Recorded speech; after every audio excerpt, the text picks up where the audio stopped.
Welcome to the Essential Tax Podcast with your host, Mishkin Santa. In each episode, we'll take the complex world of tax, all the jargon, acronyms, and stuff that make your eyes glaze over, and explain it in an impactful way to understand the complex and unknown areas. You can find this show on all the major platforms, including YouTube, LinkedIn, Apple Podcasts, Spotify, and on our website, thewolfgroup.com. Now, here's the host of Essential Tax Podcast, Mishkin Santa. Hey, everybody. Welcome to the podcast. Today's episode is super exciting for me. I'm a big fan of today's topic, which is transfer pricing. When I was doing my LLM program, the transfer pricing classes were my favorite classes. I don't know why I didn't end up getting a career in transfer pricing. I went a different route to individual international taxation, but I've always been fascinated with transfer pricing. I think, and a lot of people probably roll their eyes when I say this, but I'm a big fan of Roman history, and I think one of the greatest things I ever read was there were certain principles of transfer pricing imposed by, and if you look at the end of the Roman Republic into the empire. When Julius Caesar invades Egypt, he uses transfer pricing to kind of bring Cleopatra into power. He kind of uses that as a backdoor to bring her into power while he's there. It's a really interesting time period. And I was reading it and I was like, this is transfer pricing. He's basically saying, you owe the Roman Empire because you borrowed from us in the Egyptian currency and you should be paying us back in the Roman currency. And, it was a really, really nerdy kind of tax thing for me. But anyway, I love the transfer pricing. Without further ado, let me introduce our guest for today. So Nghi is from one of my favorite firms. I love Armanino, great firm. We love working with them. Anytime we can route clients over to them, we definitely do it. They have such great depth and knowledge at their firm. And I'll shut up here for a second and I'll let Nghi give us some of her, insight into who she is, education, background, all that stuff, and tell us a little bit about Armanino. Wow, Mishkin, thank you for that little history tidbit on transfer pricing and how far back it dates. I really appreciate that. Funny enough, when you say that, you've always wanted to dabble into transfer pricing, for transfer pricing practitioners like myself, we always say that, man, I wish I had learned international tax. I guess once you've been in transfer pricing world as long as I have, which is like 25 plus years, you're like, oh, I wish I had, broader tax knowledge and international taxes, a great dovetail into expanding our transfer pricing skill sets. So I guess, maybe one day we'll both cross paths and practice like in each other's realm. That would be awesome. I'd love to. Just quick background about myself. My name is Nghi Huynh. I lead our transfer pricing practice at Armanino. I've been with the firm since 2017. And prior to that, I was with PwC and KPMG. I spent most of my career at KPMG, and I've been practicing since 2000. So more than 2 decades, which is quite a long time. And I'm based in our San Jose, California office. And I assume some of the folks here may not have heard about Armanino, but we're a national firm, top 20 accounting, consulting, tax firm, and we're headquartered in San Ramon, but we have offices all over the U.S. We have about 3,000 employees and about 270 partners. Wow. Yeah, a lot bigger than I thought you were. Okay, let's talk for a minute about what is offered under the transfer pricing expertise that you offer at Armanino, because let me tell you, it's in my world, Wolf Group, we're small. We're 50 people. We don't do a whole lot of entities, but we've been we have to be very careful about how we approach transfer pricing. We specifically say in our engagement letter, we don't do transfer pricing. We're not big enough to do transfer pricing. You need to speak with a specialist on that. And it's very difficult, in my opinion, to make companies, even some of the bigger companies, understand why they need to do it, what's required of it, what's the ROI on it. So my goal for today maybe is to try to find a way to say, here's why you need to do the transfer pricing.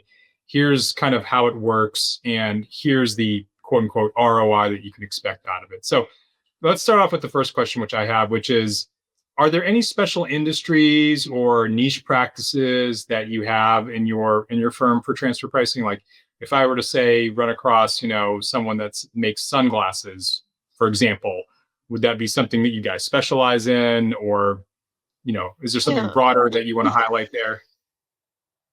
Well, given where I'm based in our San Jose, California office. So I service primarily technology clients. Okay. But what's interesting about transfer pricing is it's industry agnostic. Obviously, transfer pricing applies to all industries. But with that being said, given where I'm based and where we originated, we have a lot of technology clients that we provide transfer pricing services to. But, with that being said, a lot of companies like pharmaceuticals, manufacturing, distribution, and consumer goods all need transfer pricing. And it's because when we're dealing with, buying and selling goods cross border, you need to make sure that your transfer pricing is done in compliance, not only from a US standpoint, but also a foreign standpoint, so that taxing authorities do not think there's any arbitrage that's happening as a result of any related party pricing. Yeah, that's right. Or you could have Julius Caesar coming at you and demanding, millions of dollars in excess payments if you don't do it the right way. Okay, so let's talk about this because I think this is really important. What kind of documentation are you generally looking for? Like if someone were to come to you and say, "I got my transfer pricing in order, and I just need you to kind of pick it up and go," what are you expecting to see? And then on the flip side of that, if someone were to come to you and say, "I've been doing my transfer pricing with another firm, but I don't think that we've been planning it correctly," what would you be looking to offer? What would you need to know from them to do the planning? Like what documentation is important in your world? Yeah, great question. So, given how long I've practiced, and interestingly enough, depending on where I was at in my career, for example, when I first started out at KPMG and PwC, our clients were, the Fortune 500, Fortune 1000 companies. So those clients already had transfer pricing, probably in-house transfer pricing department, or they were doing the documentation. What we, in-house, or we would be reviewing it, or we would handle the documentation. And in that case, our goal was either to do it more efficiently for these larger companies and making sure that we would keep the companies abreast with all the changing transfer pricing documentation requirements in various jurisdictions. Obviously, with these companies, they're continuously expanding across many jurisdictions. So it's always about making sure you're up to date in terms of transfer pricing documentation compliance across the regions that you practice. So, yeah, and in those type of, in that situation, for the most part, I was dealing with large transfer pricing engagements, also dealing with audits, because obviously, when we're talking about Fortune 500, Fortune 1000 companies, these are companies that are constantly getting audited, either from a US or a foreign standpoint. Yep. And so when I was working with KPMG and PwC, I dealt with a lot of these massive documentation compliance projects, and also, sitting across the table from your taxing authorities, whether that was the IRS or some foreign taxing authority. So that was the common theme working at the Big Four. Moving on into Armanino, where we service more the small to mid-sized clients, these companies don't have a transfer pricing team, or, let alone a tax team. So a lot of my work, interestingly enough, and I've actually come to really enjoy it, is the whole implementation. Like what I mean by that is setting the appropriate transfer pricing. And with these companies, we really need to come down to the basics. Like, what does that mean? Because we're talking to the CFO, the VP of finance, and it's not we're talking to the director of tax, because most likely they don't have one. Right. And so you need to really break it down to the basics in terms of, okay, so what does transfer pricing look like for a small startup company? Mhm. And it means we're talking to them, okay, where are your foreign entities?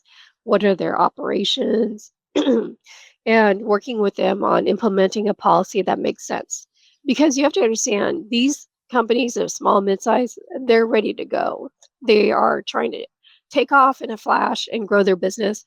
And what they don't think about is the long-term tax Mhm. implications, right? And so that's where we come in. We help set up an appropriate structure that will help benefit them as they scale, which is important. We don't want to put in place something that is just an interim solution that would have adverse tax implications down the road that we didn't think about. And so with these small and the mid-sized company, my area of focus is establishing the right policy, implementing that could mean addressing accounting questions. How do we book the journal entry?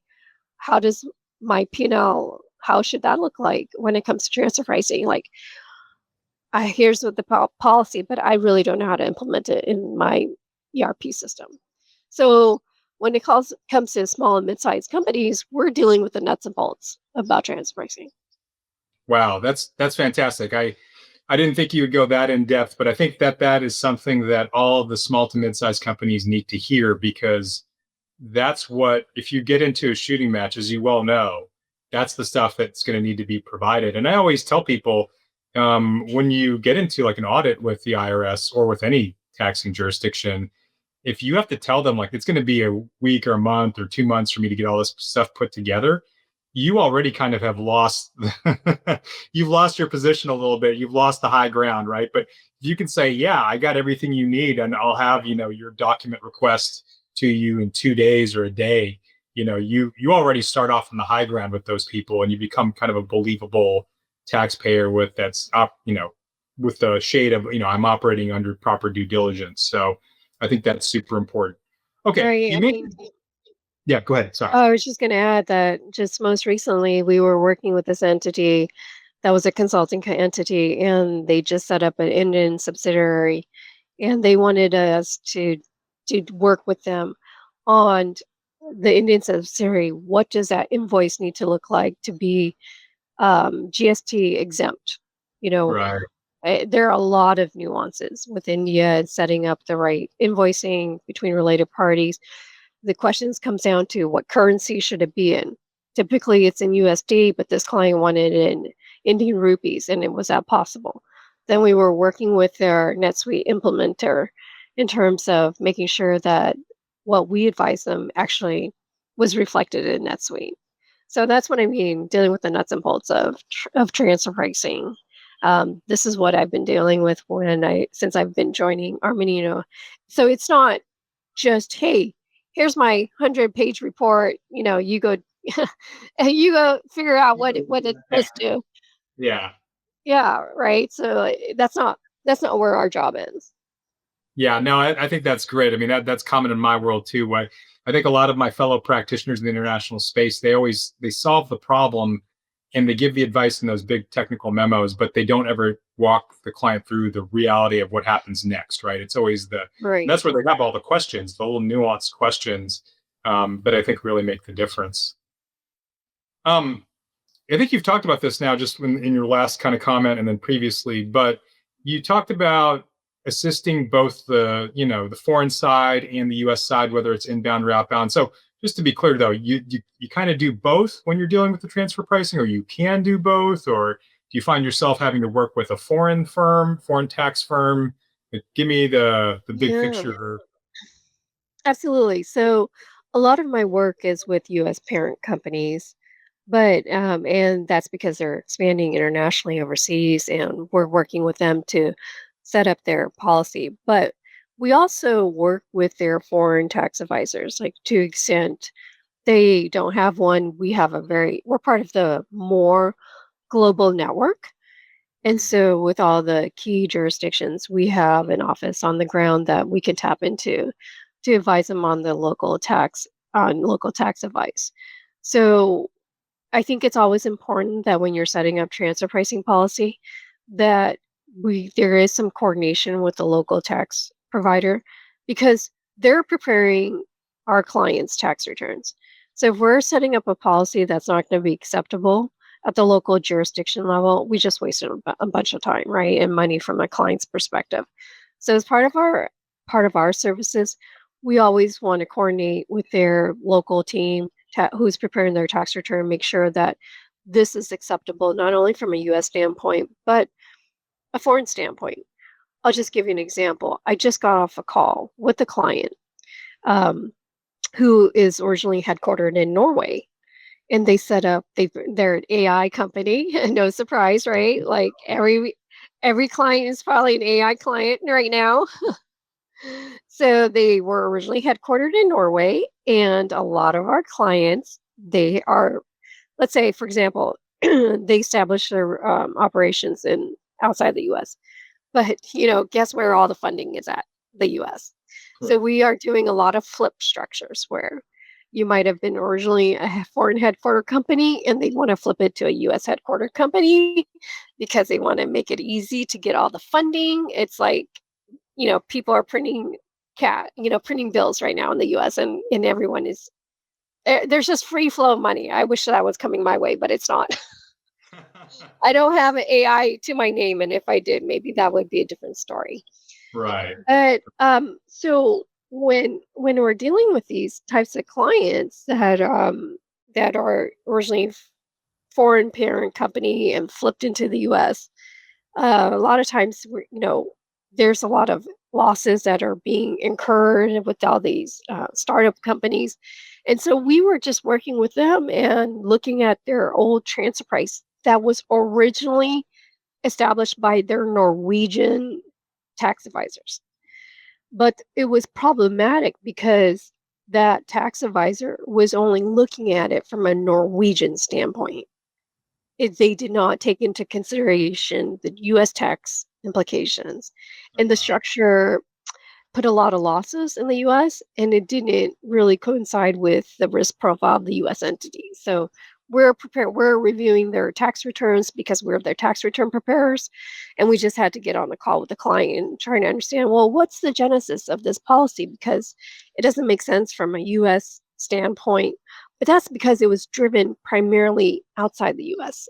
And that's what I mean. It becomes problematic when you're trying to put in place something that is only with the minds, with a viewpoint of one jurisdiction and not your global operations.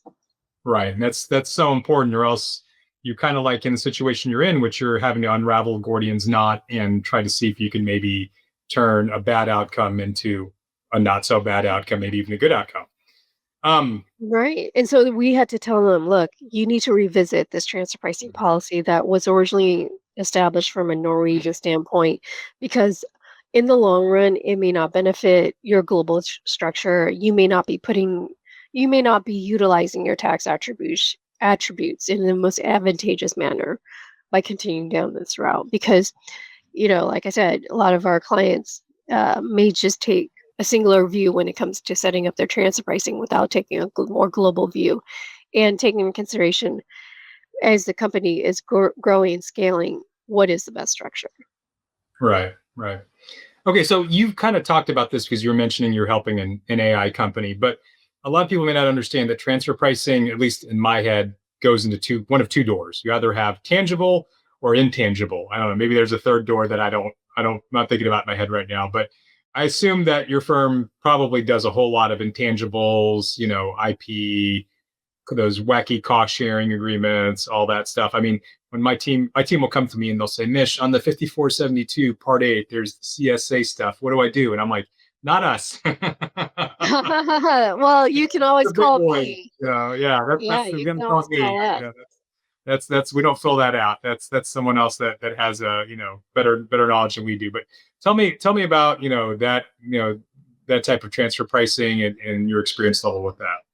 Right. So actually, for a while, we didn't deal with a whole lot of tangible goods, but it's become the forefront of everybody's topic of conversation due to tariffs. So we're dealing with a lot of goods nowadays, more so than I ever recalled, coming from steel, gold, to you name it. We're working on it. But I do actually have a lot of experience with IP valuation. And Pre-TCJA, obviously, we were trying to outbound a lot of US IP or non-US IP because that was still, tax advantageous, right? Yeah. Pre-TCJA, because the tax rate, back then was 35% for the US. And with TCJA, they dropped to 21%. So there was really no need to move IP offshore. And then I thought, oh man, with TCJA, my career's dead. Like, there goes all the work that I used to do. Like, am I going to be? I was thinking in my head back then, am I going to be out of a job because that was, primarily what we did. Right. Given that I'm in Silicon Valley. But ironically enough, I mean, luckily with any type of tax change, there's always, a lot more opportunities that come along the way. So we were working with a lot of companies that are acquisitive and buying foreign companies. So then we would inbound IP. So my work involved valuing IP, whether that was US based IP or foreign IP, and then, working with the tax advisors, foreign, US, to make sure that the valuation was defensible, and helping companies restructure their operations post acquisition and folding the acquired entities into their existing transfer pricing structure. So I actually still do quite a lot of IP valuation work. That's where all the economics background studies comes in hand, and all the valuation, colleagues that we tap into them and get their assistance to get another second pair of eyes when we're doing IP valuation as well. Yeah, they weren't able to get it in under the One Big Beautiful Bill Act, but there was a lot of chatter that if they had gotten in the revenge tax, the 899 code section, they were also thinking about lowering the corporate tax rate from 21 to 15. And I wonder if they had done that, or if they will do they're talking about the second tax bill now. If they lowered to 15, I wonder, if that just, puts a bunch of people, going inbound into the U.S. and a lot more of that work onto your plate. I think that's something that I give it about a 50-50 shot in this next tax bill that they're talking about doing, but that'll be Yeah. interesting to see what comes through there. I think they're still struggling with the G7 and how this Pillar 2, aligns with. Two drives the whole thing, yeah. That is still out there. I'm not sure that will get resolved anytime soon, especially not before year end. So, Yeah. unfortunately, all these large companies will have to still do this very complicated Pillar 2 calculations. But, if the US global tax rate drops even more significantly, I don't see why companies wouldn't be inbounding IP. I mean, for the most part, a lot of the IP valuation work I'm doing is inbounding IP into the US.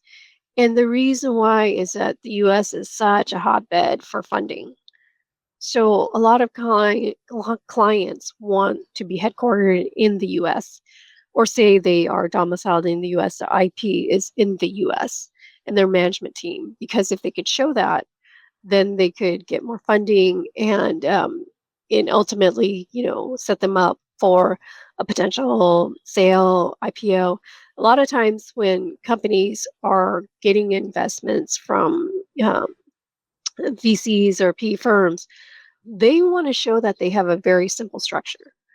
They don't want to show that their IP is all over the place. And so that incentivizes a lot of companies to just centralize all their IP in the US or in one jurisdiction. We never advise companies when they're just small to medium-sized companies to have IP. I mean, unless there was a business reason to not have IP in multiple locations. I do have clients with IP in multiple locations, and the transfer pricing just gets very complicated very quickly, unnecessarily, I would say. Right. And so you're trying to clean that up and keep it simple. That's my advice. My advice is always keep it simple, stupid, as much as possible. Absolutely. All right, let's get a little technical here for a second. So I pre-apologize to the audience, but in the tax world, we talk in acronyms. That's, if you ever go to a tax conference and you're listening to people chat back and forth, I'm sure you'll hear them say many different acronyms. But let's talk about APAs and MAP procedures. what's your experience level with that? Do you recommend doing? Maybe tell the audience what is an APA, what is a MAP procedure. But do you recommend doing those, utilizing those, or those in your toolbox if you have run into some issues? Well, let me just give you a background for the audience, for those who are not aware. An APA is an advanced pricing agreement that you have with the government authority to set your transfer pricing and agree on it. It's a formal agreement. Typically, it spans multiple years, so that if you are in compliant with the agreement that you set with that taxing authorities, they say that, and you have to prepare annual documentation studies to show that you're in compliant. You effectively say, the taxing authority is effectively saying, I won't audit you because we have an agreement, and if you demonstrate you're in compliance, it precludes you from audit. Great. There are what we call unilateral agreements, meaning an agreement with one authority, or bilateral agreements, where there's agreements with two taxing authorities. We've had some situations of multilateral APA agreements with multiple jurisdictions, but those are a little bit rare, probably entered into by your Fortune 500 companies, most likely. And so I actually have quite a number of years of experience with APA, primarily with U.S. and Japanese APA agreements, because that is very commonplace. U.S. and Japan, just typically a lot of our Japanese clients want to enter, they just want certainty. Mm-hmm. A lot of these Japanese conglomerates want certainty in terms of their transfer price. And I think an APA works best when you have very large intercompany volume transactions, but are simple. So, for example, if you're a car manufacturer in Japan and you have the U.S. being a distributor for your cars, but we're talking about billions in dollars in sales. You want certainty in terms of your transfer pricing, because under audit, that could be very material adjustment. But what we don't see a lot of APAs is where the transactions are very complicated, because you just want to present something to the APA team, transactions that are easy for them to digest. It's a simple distributor, simple contract manufacturer, and all we're looking at is targeting a certain arm's length profit. Those are the types of APA cases that I think are successful. For example, we're talking about potentially having one of our clients enter into an APA. They're a U.S. headquartered company. They are a distributor of French manufactured products, but the volume that we're dealing with is sizable, and that's a good candidate for an APA. Oh, okay. And what about the MAP procedures? What's your take on using those? That same client I was just talking to that is considering APA is actually enlisted the MAP procedure. The MAP is a mutually agreed procedures that our clients use when there's an audit adjustment in one jurisdiction and they want to have an offsetting adjustment in the other jurisdiction. So in my client's case, there was a French audit. The French audit said, the transfer pricing between US and France was not arm's length, I guess they would say. So they're saying that the French manufacturer did not earn enough for its cost of goods sold price, whereas the U.S. Earned too much profits. So there was an adjustment to the U.S. COGS, so the U.S. had to pay more.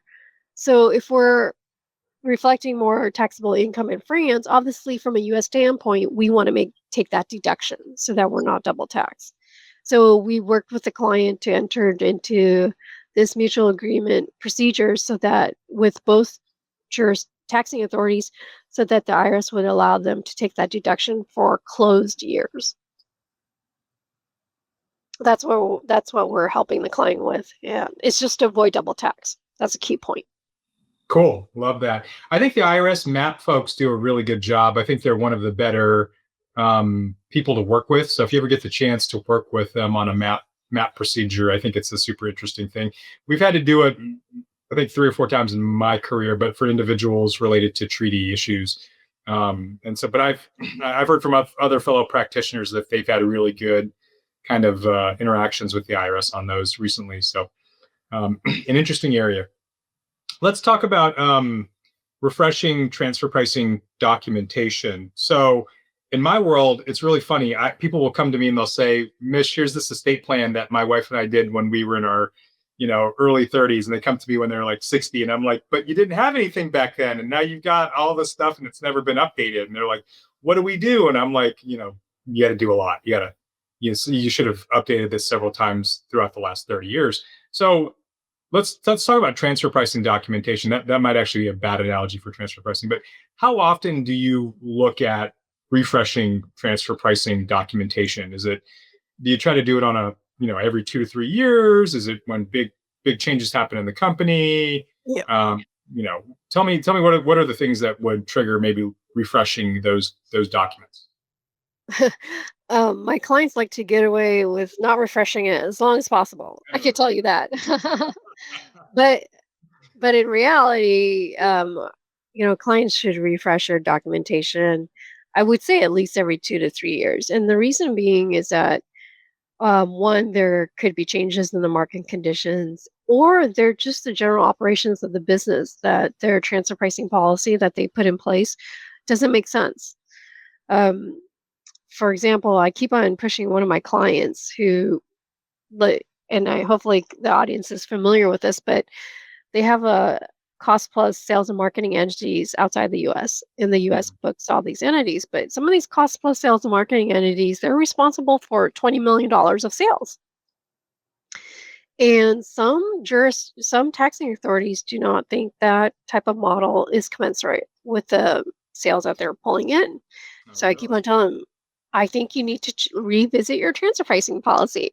And they've been resistant, but that's an example where you do need to reevaluate your policy every few years because the business could be growing or shrinking, right? And so the policy you have in place may not be well adept at it, or may not be the optimal solution in terms of the financial performance of the companies undergoing. So that's why we say every 2 to 3 years. Additionally, when we're doing our benchmarking analysis to determine what's an appropriate pricing for these comparable companies, or how do we set up transfer pricing for these companies, those benchmarking analysis, the financials we use for these comparable companies, they change. And within 2 or 3 years, let's say you're targeting an operating margin of 3%, that may not be supported based on updated comparables. And we did see this trend happening in North America.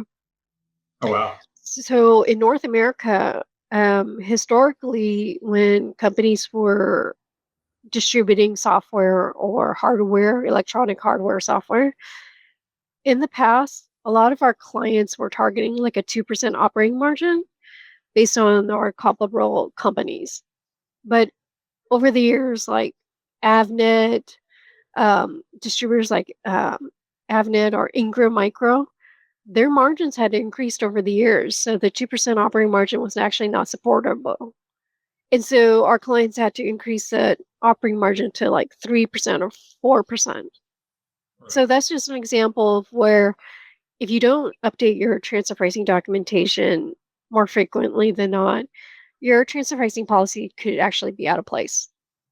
Right. And what about monitoring of intercompany transactions? Like for me, no one ever asked me to take an in-depth look at their books until they're surprised by something, and they're like, "Well, you would have caught it if you had checked our X, Y, or Z in the books and whatnot." And we don't know, that's not something you normally want us to do or have us do. So instead of getting to that point where they're surprised by something that occurs, what do you recommend for regular monitoring, if any, of intercompany transactions to make sure things are going the way the policy says or the way that you anticipate it will go for the tax return reporting and so forth? Yeah, typically we recommend monitoring the transfer pricing calculations on a quarterly basis.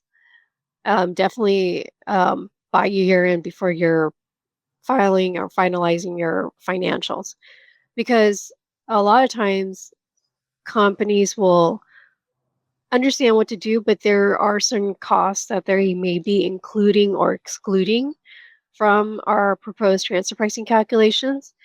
And their ending result is not what we would expect in terms of filing their tax returns.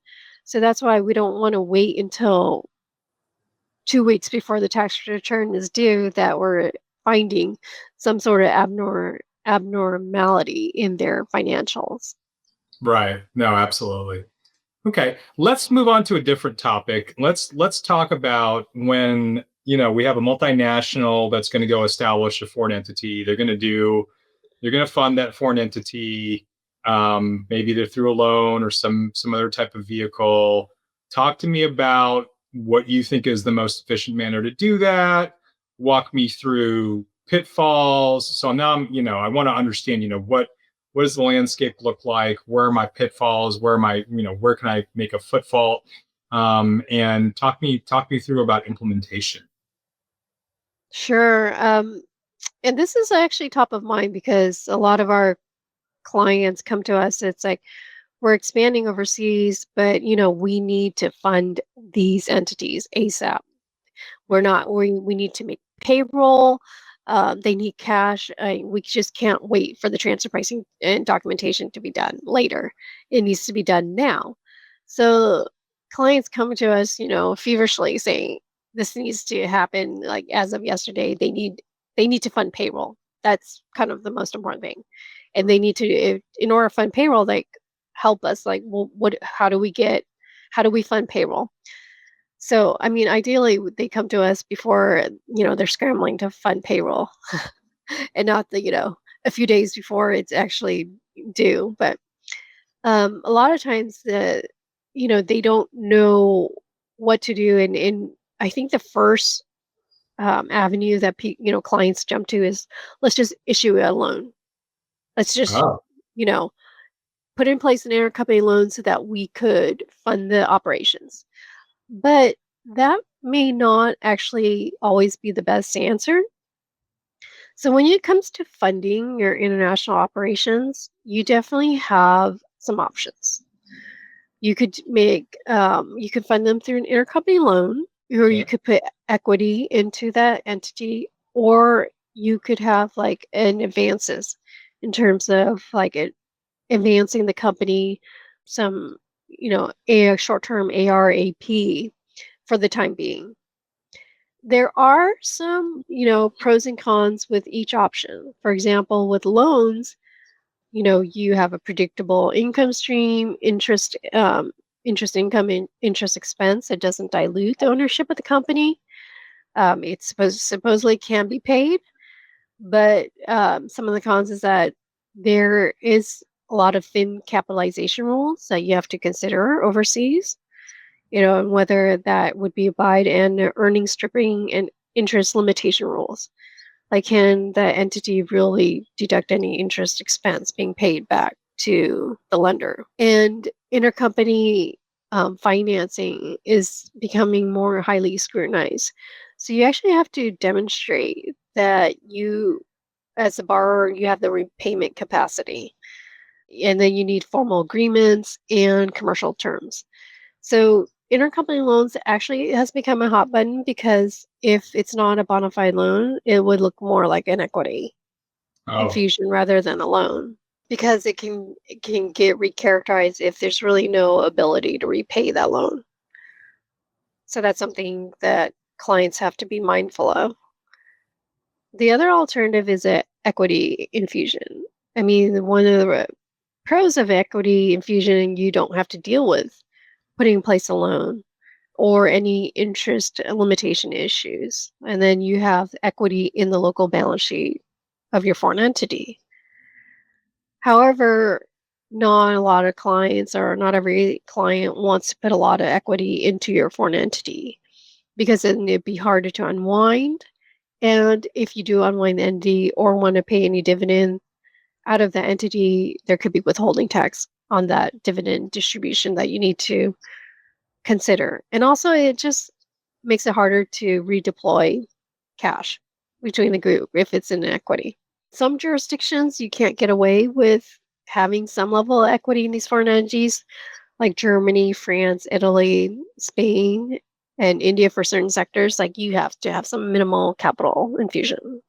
Lastly, I mentioned about short-term ARAP and intercompany advances. This is more where you're advancing your offshore entity with some initial funding. It's it's easier to implement. It provides them with enough liquidity for their operations. But if it's not monitored properly, obviously it becomes like a permanent loan situation. So then it could be recharacterized as equity, or if it's an interest-free balance, then it could get scrutinized. I see. So I think what we want to caution companies when they're doing this, like I think you have to look at all the various options and what the tax implications are. One alternative is using transfer pricing. And I think clients forget you can use transfer pricing as an alternative means to actually fund your foreign entities, right? Because if they're providing services for the parent company, you're actually that short-term advance that you gave them is going to be offset by any money that's due by the parent company to that foreign entity for any services or goods or licenses that they're providing to the parent company. They come back. Yeah, absolutely. So that's a good way I think companies could get the funding they need, but not enter into a very formal loan arrangement that could be potentially recharacterized as equity, or not have to put too much equity in a company. So I think using transfer pricing actually could be a good solution for the most part for a lot of our clients. And they forget that because they are not familiar with transfer pricing. I think one a VP of finance I was talking to, who is now the CFO of a company, she says she's never heard of, companies not entering into intercompany loans right away. She just wants to skip transfer pricing and just, put in place all these intercompany loans. And we said, hold on. That's not necessary. What we could do is set up the appropriate transfer pricing, have this interim funding for the time being, but then we have all these offsets that will happen down the road because of the transfer pricing policy. And you've kept it simple. I mean, that's I think that's awesome all around. Yeah, that's the whole point. And it took, I want to say, 2 to 3 conversations with a VP of finance who was previously in the whole banking industry. And so it was unheard of to not have intercompany loans. That's what she did in the past, and she was about to do that in this current company. Yeah. So is that all you got on the intercompany funding? You want to move on to risk management and cost efficiency? Yeah, absolutely. Okay. Let's talk about one of my favorite things, which is the current state of the IRS with litigation. And remember, I'm a meddling swordsman at best at transfer pricing, but I always hear, oh, the IRS is winning all the transfer pricing cases, or oh, the IRS is losing all the transfer pricing cases. It's always you kind of hear this in the ethos, like, okay, is it more risky, less risky? What's the current state of the IRS with litigating transfer pricing? And then I think just earlier this week, we've got a brand new transfer pricing case where the IRS, I believe that they lost, was the Perigo case. You want to talk about that briefly for a second as well? Sure.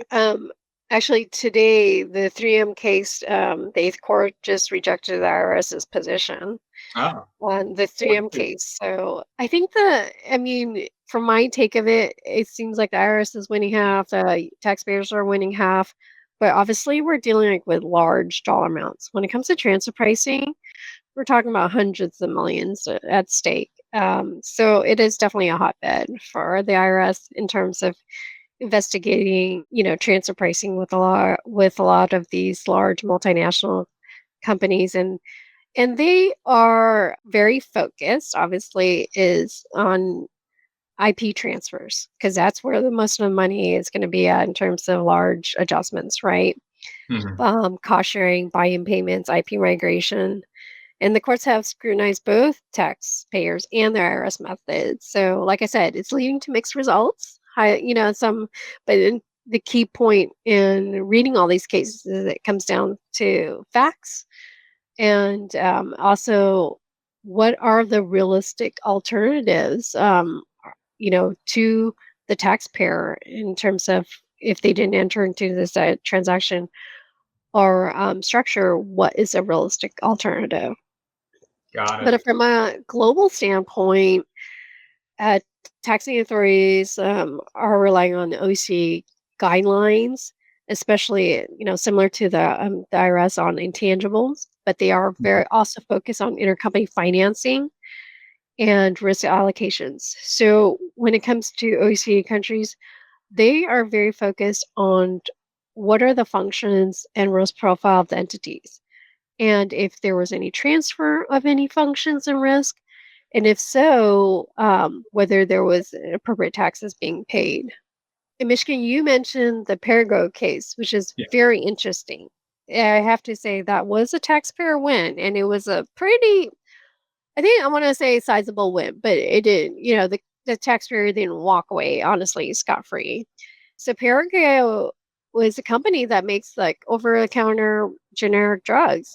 And back in 2005, they had a deal with Dexcel, an Israeli company, to develop an generic version of Prilosec.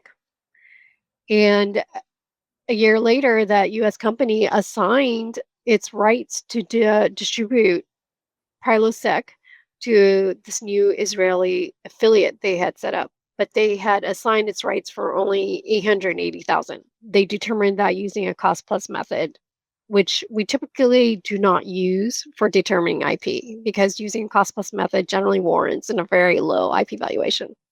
But this drug became a, blockbuster. So the company earned about $1 billion in sales, 300 million in profits, but all of that went to their Israeli affiliate, and none of that went to the U.S. entity. So obviously the IRS challenged, that arrangement. First of all, why did the U.S. entity even have to assign its rights to the Israeli entity? There's no employees there.